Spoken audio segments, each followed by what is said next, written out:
నిర్మల్ జిల్లాకు సంబంధించి బైన్సపట్నంలో ఈరోజు బక్రీద్ ప్రార్థనలకు సంబంధించి అన్ని రకాల ఏర్పాట్లు చేయడం జరిగింది.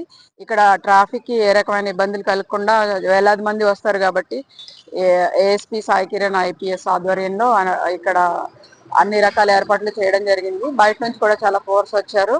అలాగే 3-4 డేస్ నుంచి కూడా పట్టణంలో సెక్టర్స్ గా విభజించి వాళ్ళకి ఎడ్యుకేట్ చేయడం జరుగుతుంది. అన్ని రకాలుగా 2 వర్గాల వారిని పిలిచి శాంతి మీటింగ్లు, శాంతి సమావేశాలు కూడా జరపడం జరుగుతూ ఉంది. ఏ రకమైన వదంతులు నమ్మద్దు. సోషల్ మీడియాలో అన్నెసరీ పోస్ట్స్ ఎవరైనా పెడితే కూడా వారి మీద కఠిన చర్యలు చేపట్టడం జరుగుతుంది. అలాగే బక్రీద్కి అందరూ శాంతియుత వాతావరణంలో జరుపుకోవాలని కోరుకుంటున్నాను. Thank you.